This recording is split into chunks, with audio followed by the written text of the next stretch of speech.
My life begins with something that could be the start of a joke. And it goes like this. A Christian, a Muslim, and a Jew walk into a bar. I know historically the setup is a little bit dicey, but this time was a little bit different. This time, the Christian married the Muslim, and they had a daughter. That daughter grew up Christian until she met the Jew, converted to Judaism, married the Jew, and had a son. 22 years later, that son is standing here with all of you graduating from Harvard University.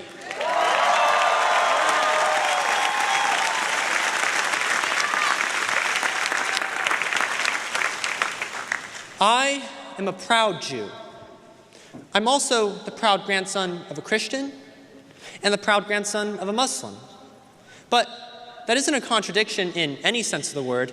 It's proof of a concept, and that concept is what I want to talk to you all about today, because my family taught me something I think this world could really use right now, which is that the counter to division isn't necessarily agreement, it's understanding. Our world today, all the way from the global stage to right here at Harvard, has been split into two sides. There are two sides to every story, of course, only two sides. Two sides to every conflict, argument, disagreement. Good and bad.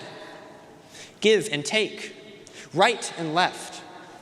Progressive and conservative, capitalist and communist, oppressor and oppressed, rich and poor, US and China, US and Russia, Russia and Ukraine, Israel and Palestine, Israel and Iran, US and Iran, US and Israel and Iran.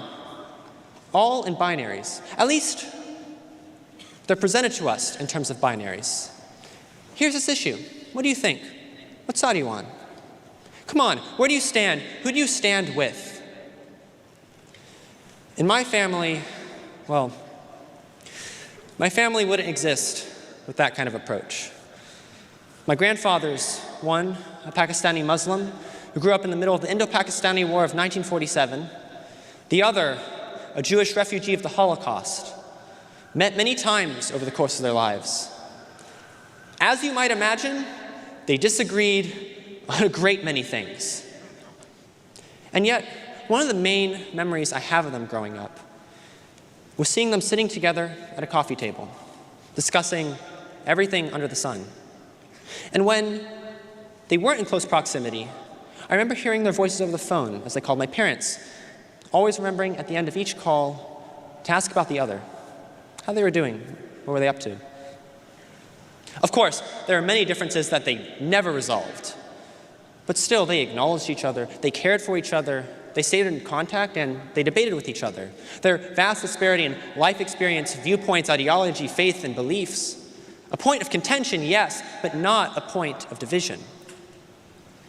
And yet, somewhere in between their generation and ours, something in the conversation shifted. The debates got louder, the noise got louder, the listening stopped, it got harder. On the news, on your timeline, at the dinner table, people speaking without listening, people arguing, having already decided their own allegiances, people debating not to listen, understand, or to learn, but to win, to humiliate, to be right. And somewhere along the way, the person sitting across the table stopped being a person and became an obstacle. Now, some would say that there are in fact people in this world for whom understanding is neither owed nor even worth the attempt. People whose very irredeemable actions or beliefs place them beyond the reach of dialogue. People who indeed have become nothing more than obstacles to the greater good. And maybe that's true. Well, my grandfathers survived the atrocities of war and worse, and they knew better than anyone that people can do monstrous things. They also knew the most terrifying fact of all, which is that the peoples doing those monstrous things, they were human. Not forgivable, not necessarily redeemable, but human, terrifyingly so. And it's precisely because of that human capacity that understanding them mattered. Dialogue still mattered. Not necessarily dialogue in the sense of extending grace or providing a platform, but again, understanding. Asking, how did they get to this point? How did they reach this conclusion? Why do they believe this? Asking these questions in this context holds a light up to the darkest parts of what it means to be human, and as such, we have to grapple with them. But such questions, necessary questions, important questions, are not only reserved for the darkest parts of human history.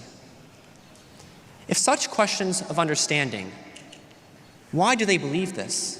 If such questions of understanding matter that much at that extreme of humanity, how much more do they matter for the people sitting around you right now? For that family member at Thanksgiving that you stop bringing certain topics up around. For that person on the internet that says things from a viewpoint that seems kind of unimaginable sometimes. For that student in section that you smiled at once and said, "Interesting point," and then went back to your dorm and complained about to your roommate. Or for that one friend that you started to phase out because they said some things once that just didn't sit quite right with you. Take about 8 billion of those people, put them together, and you get our world. Many of us who come to Harvard have dreams of changing the world, of leaving an impact. But you cannot change a world that you refuse to understand, to talk to. You cannot convince someone of something if you do not understand them first. Peace through understanding can survive conflict, while peace through agreement lasts only as long as everyone keeps agreeing. In most cases, understanding is difficult. Sometimes you have to fight for it. Sometimes you have to fight yourself and your own beliefs first before you can truly achieve it. It takes effort. My grandfathers knew that, but they chose to try anyway. So, as we all go out into an increasingly troubled world and divided world, I want to leave you all with one simple practice. Whenever you meet someone you disagree with, state your case, yes. Stand up for what you believe in, absolutely. But also, ask the other person about their beliefs. Ask them how they got there. Place yourself in their shoes and ask, why do I believe this? Listen like you might be wrong. That is not a weakness or betrayal of your own ideals. That is the hardest and most important thing you can do in a world that is constantly telling you, pick a side. I told you my life begins like a joke. Well, my Muslim grandfather was buried facing Mecca. My Jewish grandfather was buried in accordance with Jewish law. My Christian grandmother was buried with the cross. In a way, the punchline never really came. There was no resolution to the setup. They were all very stubborn, and they held on to their own ideals and traditions until the very end. But still, they respected each other, they chose each other, and at the end of the day, they were proud to be of one family. Look around you right now. Look at the people around you. The person to your right, the person to your left. You're sitting now amongst people of every belief and every background. A family that we have built over the years here at Harvard. Do we agree on everything? Ask the section kid. Will we ever agree on everything? Certainly not.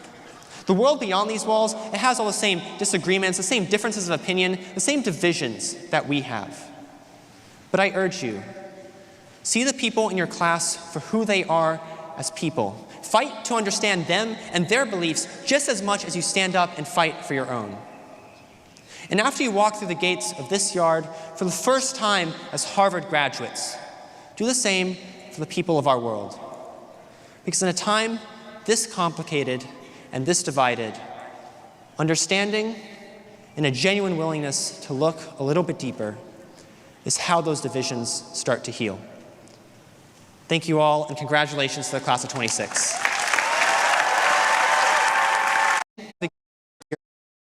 And at the end of the day, they were proud to be of one family. Look around you right now. Look at the people around you. The person to your right, the person to your left. You're sitting now amongst people of every belief and every background. A family that we have built over the years here at Harvard. Do we agree on everything? Ask the section kid. Will we ever agree on everything? Certainly not. The world beyond these walls, it has all the same disagreements, the same differences of opinion, the same divisions that we have.